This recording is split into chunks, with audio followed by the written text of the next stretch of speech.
आ गया विधानसभा चुनाव, तेज हुई सियासत। महाराष्ट्र में किस राजनीतिक परिवार की कितनी ताकत? लोकसभा चुनाव में उद्धव, शिंदे, पवार ने भरी हुंकार। विधानसभा चुनाव बताएगा कितना पावरफुल कौन सा परिवार। देखिए विरासत। वो कभी चुनाव नहीं लड़े, वे हमेशा किंग मेकर रहे। बाला साहब ठाकरे राज ठाकरे में अपने आप को देखते थे। आप देखेंगे कि बाला साहब ठाकरे की जो फोटोबायोग्राफी है वो उद्धव जी ने नहीं बनाई, बल्कि वो बहुत बड़े फोटोग्राफर हैं ऐसा लोगों का मानना है। लेकिन वो जो फोटोबायोग्राफी है ये राज ठाकरे ने बनाई, बड़े दिल से बनाई है। वो कभी सियासत के लिए दूसरों से जाकर नहीं मिले, इसलिए बाला साहब ठाकरे ने प्रयास किया था। लेकिन बाद में जैसे मैंने बोला कि जो दुकान है वो दुकान अपने लड़के को ही देता है। दूसरा आदमी कितना भी उसका प्यारा हो, उसे गले पे भी बिठाएगा, लेकिन उसको दुकान नहीं देगा। 30 साल तक दिल्ली से बीजेपी नेता उनसे मिलने मुंबई आते रहे, लेकिन वे कभी सीट बंटवारे के लिए मुंबई से दिल्ली नहीं गए। कई दबंग लोग सेना छोड़ के बाहर गए थे। नारायण राणे जी, गणेश नाइक जी, छगन भुजबल जी, ऐसे बड़े बड़े लोग बाहर गए थे। लेकिन एकनाथ शिंदे का जो रिवोल्ट है वो रिवोल्ट इन सब रिवोल्ट से बहुत बड़ा है। हो सकता है ये भांपने में, इसका अंदाज़ा लगाने में उद्धव जी और उनके साथ के जो करीबी लोग हैं वो फेल हो गए। हम बात कर रहे हैं महाराष्ट्र के सबसे ताकतवर ठाकरे परिवार की। हम बात कर रहे हैं बाला साहब ठाकरे की विरासत की।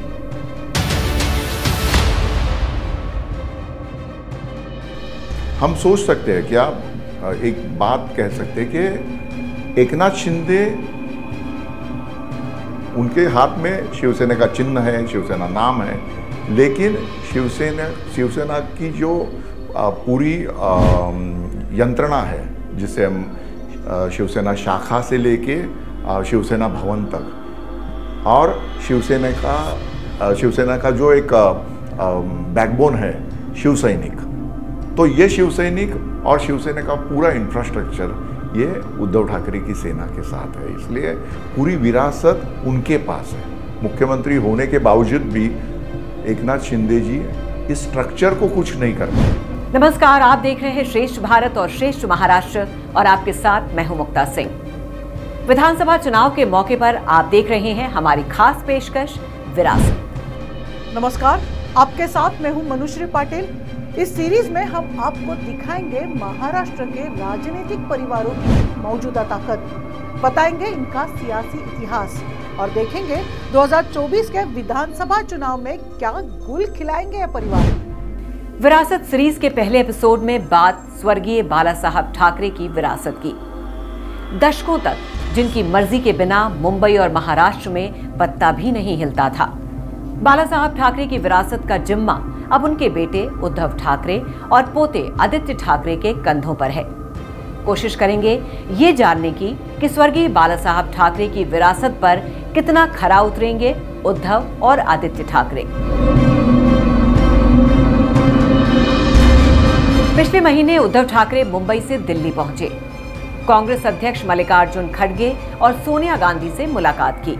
उद्धव ठाकरे मीडिया में ये कहते रहे कि सद्भावना भेंट के लिए मुंबई से दिल्ली आए हैं, इसके राजनीतिक मायने न निकाले जाएं। लेकिन जब आप सार्वजनिक जीवन में, वो भी राजनीति में हैं और चुनाव के ऐन पहले अपने गठबंधन के सबसे बड़े नेताओं से मिले, तो उसके राजनीतिक मायने निकाले न जाएं, ऐसा भला कैसे हो सकता है। उद्धव के राजनीतिक विरोधियों ने कहना शुरू कर दिया कि उद्धव दिल्ली में सीट बंटवारे के लिए गए थे। खुद को इंडिया गठबंधन की तरफ से बतौर मुख्यमंत्री चेहरा बनवाने की कवायद में लगे थे। बीजेपी और शिवसेना शिंदे गुट के नेताओं ने उद्धव पर बाल ठाकरे की विरासत को धूमिल करने का आरोप तक मढ़ डाला। उनका पॉलिटिक्स बहुत करीबी से देखा है, उनसे बात की है इस विषय पे। तो बाला साहब ठाकरे एक ऐसे राजनेता थे जिन्होंने पूरी जिंदगी भर अपना विधायक या अपना सांसद या अपना कॉरपोरेटर जात के आधार पर चुना नहीं। आज कोई भी पार्टी हो, वो टिकट देते समय उस क्षेत्र में कौन सी जात के वोटर्स ज़्यादा है, उनका कितना इम्पैक्ट होगा वोटिंग के ऊपर, इस बात का विचार करती है। बाला साहब ठाकरे कभी इस बात का विचार नहीं करते थे। इसलिए उनकी जो राजनीति है, उस राजनीति या उन्होंने जो उनके नक्शे कदम पर चलना उद्धव ठाकरे के बस की बात नहीं है। इसलिए हमने देखा कि महाराष्ट्र में कांग्रेस, शरद पवार जी की राष्ट्रवादी कांग्रेस और शिवसेना ने एक साथ मिलके सत्ता हासिल की, लेकिन वो सत्ता कंटिन्यू करने के लिए जो एक अलग तरह का सबको साथ लेके जाने का एक क्या कह सकते कि एक ऐसा नेतृत्व देने की जरूरत थी जो उद्धव ठाकरे दे नहीं पाए। दरअसल ये हकीकत है कि महाराष्ट्र में बीजेपी और शिवसेना में जब तक गठबंधन था तब तक शिवसेना बड़े भाई की भूमिका में थी। स्वर्गीय बाला साहब ठाकरे मजाक मजाक में बीजेपी को कमलाबाई कहते थे, क्योंकि बीजेपी का चुनाव चिन्ह कमल था। कभी भी वो सीट बंटवारे के लिए दिल्ली नहीं गए। बीजेपी के स्वर्गीय प्रमोद महाजन और गोपीनाथ मुंडे मुंबई के मातोश्री आते थे और सीट शेयरिंग का फॉर्मूला फाइनल हो जाता था। लेकिन 2014 से ये पासा पलटने लगा था। अब बीजेपी बड़े भाई की भूमिका में आने लगी थी। 1990 में दोनों पार्टियों ने मिलकर पहली बार विधानसभा चुनाव लड़ा था। तब शिवसेना ने 183 सीटों से और बीजेपी ने 104 सीटों पर चुनाव लड़ा था। लेकिन 2014 तक आते आते यह हालत हो गई कि शिवसेना को महाराष्ट्र की कुल 288 सीटों में से चुनाव लड़ने के लिए सिर्फ 124 सीटें ही मिली। ये तब की बात है जब बाला साहेब इस दुनिया से जा चुके थे। 17 नवंबर 2012 को बाला साहेब का निधन हो चुका था और उनकी विरासत संभालने का जिम्मा उद्धव ठाकरे पर आ गया था। 2014 के पहले तक हमेशा शिवसेना महाराष्ट्र में बीजेपी के बड़े भाई की भूमिका में थी। 2005 में पहली बार शिवसेना बीजेपी की सरकार बनी, तब भी शिवसेना बड़े भाई की भूमिका में थी।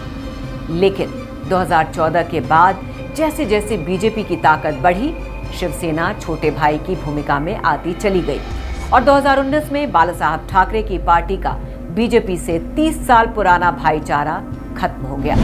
उद्धव जी सेकुलर फोर्स के साथ गए, इसलिए उनका वो कहना है। एकनाथ जी शिंदे का कहना अलग है, क्योंकि उनको मालूम है एकनाथ शिंदे और शिवसेना जो उद्धव ठाकरे की, जैसे हम कैसे कह सकते हैं कि एक म्यान में दो तलवारें नहीं रह सकती, उसी तरह से उनके बीच में एक तरह का झगड़ा है।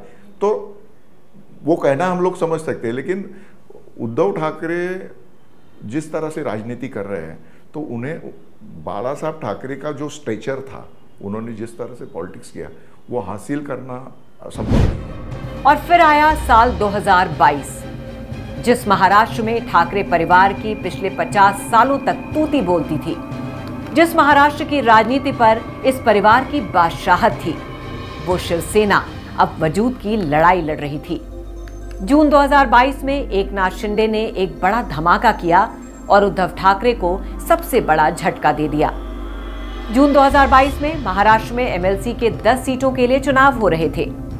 सभी पार्टियों के विधायकों की संख्या के हिसाब से जीत का फॉर्मूला तय था।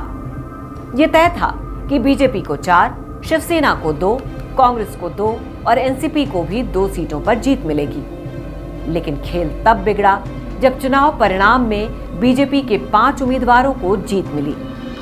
इससे साफ हो गया था कि बैकडोर से किसी ने तो बीजेपी के समर्थन में क्रॉस वोटिंग की है। उद्धव को बताया गया कि कांग्रेस के अलावा उनकी अपनी पार्टी के भी 12 विधायकों ने बीजेपी को वोट दिया है।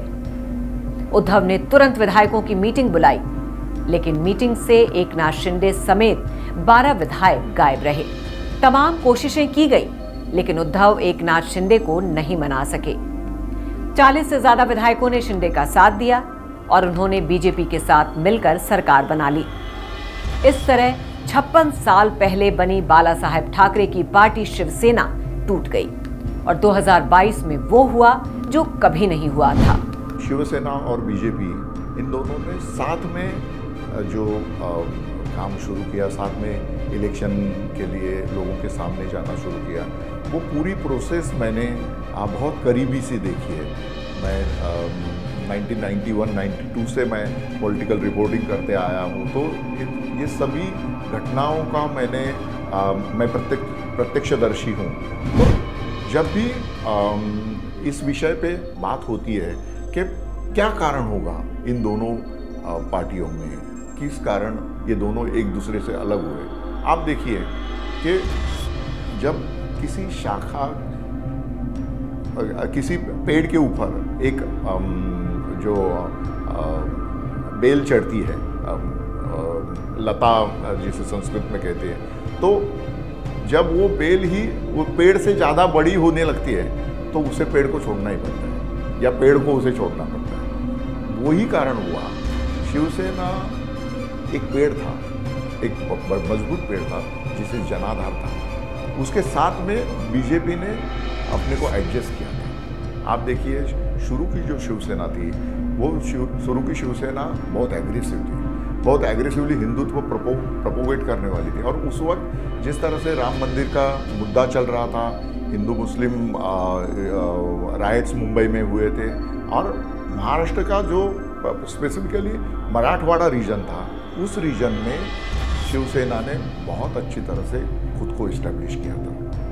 तो जब बीजेपी को ये महसूस हुआ कि ये पॉलिटिकल पार्टी इतनी स्ट्रांग है, इसके साथ हम जा सकते हैं, हमारी जो आइडियोलॉजिकल करीबी क्लोजनेस है, तत्व हमारे दोनों के साथ में है, तो हम साथ में जाएंगे तो इलेक्शन में उसका फ़ायदा होगा। और ये सब चीज़ें करने के लिए बट स्पेसिफिकली हम लोग प्रमोद महाजन, इन्हें हम स्पेशली प्रमोद महाजन को इसका क्रेडिट देना चाहिए। 2022 में उद्धव के हाथ से न सिर्फ सरकार जाती रही, बल्कि उनके पिता की बनाई पार्टी भी दो फाड़ हो गई। एकनाथ शिंदे के नेतृत्व में पहली बार किसी बागी नेता ने पार्टी के नाम और निशान पर भी अपना दावा ठोका था, वो भी खुद को बाला साहब ठाकरे की विरासत का दावेदार बताकर। कुछ दिनों तक तो उद्धव ठाकरे अपनी पार्टी और बाला साहब की विरासत को बचाने के लिए संघर्ष करते रहे, लेकिन चुनाव आयोग ने शिंदे गुट को असली शिवसेना माना और पार्टी का चुनाव चिन्ह धनुष बाण शिंदे गुट को सौंप दिया। इस तरह ठाकरे परिवार के हाथ सत्ता के साथ शिवसेना भी छीन ली गई। इसके बाद आ गया 2024 का लोकसभा चुनाव, जहां बाला साहब ठाकरे की विरासत की असली परीक्षा हुई। चुनाव मैदान में तलवारें खिंची थी। उद्धव ठाकरे की पुरानी शिवसेना का चुनाव चिन्ह धनुष बाण छिन चुका था। 2019 में धनुष बाण के टिकट पर जीते शिवसेना के 18 सांसदों में से ज्यादातर एकनाथ शिंदे और बीजेपी के साथ जा चुके थे। उद्धव ठाकरे विपक्ष के गठबंधन महाविकास आघाड़ी के साथ चुनावी मैदान में थे। उद्धव बाला साहब ठाकरे के सबसे छोटे पुत्र हैं। उनकी रगों में बाला साहब का खून दौड़ता है। उद्धव ने प्रण लिया कि महाराष्ट्र की जनता तय करेगी कि स्वर्गीय बाला साहब की विरासत का असली दावेदार कौन है। 2024 की तपती गर्मी में उद्धव ठाकरे ने महाराष्ट्र में जबरदस्त चुनाव प्रचार किया। चुनाव को कवर करने वाले बड़े बड़े पत्रकार यहां तक कह रहे थे कि उनकी सभाओं में महाराष्ट्र में प्रधानमंत्री मोदी की रैलियों से ज्यादा भीड़ उमड़ी। और जब 4 जून 2024 को चुनाव का नतीजा आया तो शिवसेना उद्धव गुट ने 9, उनकी सहयोगी कांग्रेस ने 13 और एनसीपी पवार गुट ने 8 लोकसभा सीटें जीत ली। डेफिनेटली आगे आने वाली विधानसभा में ये साफ होगा कि किसके साथ में ज़्यादा शिवसैनिक है। हमने देखा है कि इस इलेक्शन में, पार्लियामेंट्री इलेक्शन में शिंदे गुट के साथ में बीजेपी थी, बीजेपी और अजीत पवार ग्रुप भी था, लेकिन सबसे ज़्यादा बीजेपी ने अपनी ताकत उनके पार्टी में उनके साथ दे दी थी। इसलिए शिंदे सेना का जो सक्सेस रेट है, स्ट्राइक रेट उसे कहते हैं, वो स्ट्राइक रेट बहुत अच्छा है। तो आने वाली विधानसभा, आने वाली असेंबली इलेक्शन में मुझे तो लगता है कि ये कोई भी पार्टी मीन्स कौन सा भी खेमा हो, महायुति या महाआघाड़ी, तीन हम देख सकते हैं कि यहाँ पे 3 खिलाड़ी है, वहाँ पे 3 खिलाड़ी है, और बाहर कॉर्नर पे राज ठाकरे, MIM और इनका प्रकाश अंबेडकर जी का गुट, ये 3 खिलाड़ी और बाहर है। तो 9 खिलाड़ियों में जो फाइटिंग होने वाली है। 2019 के लोकसभा चुनाव में महाराष्ट्र की 48 में से 25 लोकसभा सीटें जीतने वाली बीजेपी को भारी नुकसान उठाना पड़ा। 2024 के लोकसभा चुनाव में बीजेपी सिर्फ 9 सीटें ही जीत सकी। बीजेपी के साथ चुनाव लड़ने वाले सीएम एकनाथ शिंदे की शिवसेना को सिर्फ 7 सीटों पर संतोष करना पड़ा, जबकि एनडीए के तीसरे सहयोगी अजीत पवार को सिर्फ 1 लोकसभा सीट मिली। लोकसभा चुनाव के नतीजों से जाहिर है कि उद्धव ठाकरे और महाराष्ट्र की जनता ने इस बात के संकेत दे दिए कि स्वर्गीय बाला साहेब की विरासत का असली हकदार कौन है। कई दबंग लोग सेना छोड़ के बाहर गए थे, नारायण राणे जी, गणेश नाइक जी, छगन भुजबल जी, ऐसे बड़े बड़े लोग बाहर गए थे। लेकिन एकनाथ शिंदे का जो रिवोल्ट है, वो रिवोल्ट इन सब रिवोल्ट से बहुत बड़ा है, क्योंकि इन्होंने पार्टी को इस तरह से क्षति पहुंची, पार्टी को इस तरह से नुकसान पहुंचाया कि पार्टी की जो आइडेंटिटी थी, पार्टी का सिंबल हो, नाम हो, इसके साथ में जो विधायक, इतने बड़े नंबर से विधायक लेके बाहर निकलना, ये बहुत बड़ा धाड़स था उनका। इसलिए एकनाथ शिंदे ने जो रिवोल्ट किया, इस रिवोल्ट ने सबसे ज़्यादा शिवसेना को नुकसान पहुंचाया।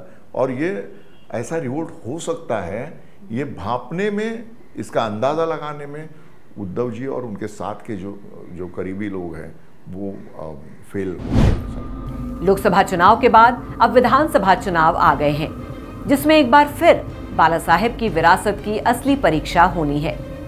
उद्धव ठाकरे के विरोधी ये जरूर कहते हैं कि भले शिवसेना यूबीटी ने लोकसभा चुनाव में अच्छे नतीजे दिए हों, इसके लिए उन्हें स्वर्गीय बाला साहेब की विचारधारा छोड़नी पड़ी, उस कांग्रेस से समझौता करना पड़ा जिसके खिलाफ स्वर्गीय बाला साहेब जिंदगी भर लड़ते रहे। उद्धव ठाकरे कांग्रेस के साथ इंडिया गठबंधन में शामिल हो गए हों, लेकिन बाला साहेब ठाकरे हमेशा से ही कांग्रेस की आइडियोलॉजी के खिलाफ थे। जीते जी उन्होंने कभी कांग्रेस के साथ मंच साझा नहीं किया। साल 1989 के लोकसभा चुनाव से लेकर 2007 तक वो बीजेपी के साथ ही चुनाव लड़े और मिलकर सरकार बनाते रहे। उद्धव ठाकरे को बाला साहेब की विरासत बचाने के लिए उनसे अलग रास्ता क्यों अख्तियार करना पड़ा, इसका संकेत उन्होंने 2014 में ही दे दिया था, जब लोकसभा का चुनाव वो बीजेपी के साथ नहीं लड़े थे। 2014 में सामना को दिए एक इंटरव्यू में उद्धव ने कहा था, शिवसेना पिछले 25 साल के गठबंधन में सड़ रही है। बीजेपी के साथ गठबंधन करके शिवसेना को नुकसान हुआ है। उद्धव ठाकरे ने सियासी सफर में कई मुकाम तय किए। मुख्यमंत्री बनने और मुख्यमंत्री की कुर्सी जाने के बाद उद्धव ने सौम्यता का परिचय दिया। उनकी सियासी शैली पिता बाला साहेब के आक्रामक अंदाज से बहुत हद तक मेल नहीं खाती है। उद्धव का राजनीति में आना भी संयोग ही रहा है। ये लड़ रहे हैं, युद्ध चल रहा है, लेकिन इस युद्ध में भी कभी भी दोनों साथ में आ सकते हैं। आप देखिए, मैं आज आपके साथ बात कर रहा हूँ, असेंबली इलेक्शन तो सामने ही है, 2-2.5 महीने में पिक्चर क्लियर हो जाएगा, तो मुझे लगता है ये साथ में आ सकते हैं। इसका मैं एक छोटा सा एग्जाम्पल देता हूँ। 2014 में हम सब ने देखा कि 2014 में शिवसेना और बीजेपी ने एक साथ नहीं जाने का इरादा डिक्लेयर किया। स्वर्गीय बाला साहेब ठाकरे के 3 बेटे थे, जिनमें बड़े बेटे जयदेव की 1995 में मौत हो गई थी। अगले ही साल कार एक्सीडेंट में दूसरे बेटे बिंदु माधव की भी जान चली गई और तीसरे बेटे उद्धव को राजनीति में कोई दिलचस्पी नहीं थी। उन्हें फोटोग्राफी का पैशन था, लेकिन 2002 में बाल ठाकरे के कहने पर पहली बार उद्धव किसी राजनीतिक कार्यक्रम में शामिल हुए और फिर धीरे धीरे उन्हें पार्टी की जिम्मेदारियां दी जाने लगी। 2003 में ठाकरे ने उद्धव को शिवसेना का कार्यकारी अध्यक्ष नियुक्त किया। बाला साहब ठाकरे जी की राजनीति अलग थी। उन्होंने हमेशा राजनीति में जो राजनेता उनके साथ थे, उनके जो अष्टप्रधान मंडल बोलते, शिवाजी महाराज के समय एक 8 प्रधान रहते थे, वो अलग अलग डिपार्टमेंट के हेड रहते थे। उस तरह से बाला साहब ठाकरे के साथ में लीडर्स रहते थे। दत्ताजी साळवी पूरी कामगार सेना, कामगार यूनियन देखते थे। सुधीर जोशी जो एलिट क्लास के जो मराठी लोगों के इश्यूज रहते थे उसे देखते थे। ऐसे एक अलग अलग लीडर्स थे। दत्ताजी, नलावड़े थे, लीलाधर डाके थे, बहुत बढ़िया एक लीडर ऐसा था कि जो एक साथ में उसे आवाज़ दिया जाए तो 50,000 लोग तो हमें आराम से लेके आ सकता था, ऐसे लोग उनके साथ में। आज उद्धव ठाकरे के साथ में कौन है? उद्धव ठाकरे के साथ में है अनिल परब है, अनिल देसाई है, अभी जो नए सांसद चुन के आए, संजय राउत हैं, और ये अपनी सुषमा ताई अंधारे है। इनके सिवा कौन है? और ये लोग लोकनेता नहीं है, ये लीडर्स है। इनको यदि संजय राउत जी को कहा जाए कि आप 25,000 लोग जमा करके लेके आइए, ऐसी सभा के लिए लोग चाहिए, कहाँ से लाएंगे वो? उनको भी 10 लोगों को बताना पड़ेगा, खुद के बल पे नहीं ला सकते। अब तो स्वर्गीय बाला साहब ठाकरे की तीसरी पीढ़ी यानी आदित्य ठाकरे भी राजनीति में है। बाला साहब की विरासत संभालने के लिए तीसरी पीढ़ी मैदान में आ चुकी है। उद्धव ठाकरे ने मुख्यमंत्री बनकर परिवार के पुराने उसूल से हाथ छुड़ाया, जिसमें कहा जाता था कि ठाकरे परिवार किंग नहीं बल्कि किंग मेकर रहेगा। तो आदित्य ठाकरे ने अपने परिवार का वो उसूल तोड़ा, जिसमें बाला साहब कहा करते थे कि वो कभी चुनाव नहीं लड़ेंगे और लड़े भी नहीं। आदित्य ठाकरे 2019 में मुंबई की पॉश वर्ली विधानसभा सीट से चुनाव लड़े और शानदार जीत दर्ज की। उन्होंने अपने पिता के मंत्रिमंडल में पर्यटन जैसा अहम ओहदा संभाला। तो स्वर्गीय बाला साहब ठाकरे की विरासत का सियासी लेखा जोखा हमने आपको बताया। स्वर्गीय बाला साहब की जिंदगी में सियासत के अलावा भी बहुत कुछ रहा, जिस पर किताबें भी लिखी जा चुकी हैं, फिल्में बन चुकी हैं। 1966 में भूमिपुत्रों की राजनीति और दक्षिण भारतीयों के खिलाफ लुंगी हटाओ पुंगी बजाओ मुहिम से लेकर आक्रामक हिंदुत्व की राजनीति और फिर उद्धव का मध्य मार्ग, बहुत कुछ बदला बदला सा है। अब बाला साहेब की विरासत की अगली परीक्षा महाराष्ट्र विधानसभा चुनाव में होनी है। तो महाराष्ट्र के सियासी घरानों की विरासत के अगले एपिसोड में आपको बताएंगे आखिर राज ठाकरे क्यों नहीं बन पाए स्वर्गीय बाला साहेब के वारिस। जुड़े रहिए हमारे साथ, देखते रहिए श्रेष्ठ भारत और श्रेष्ठ महाराष्ट्र। नमस्कार।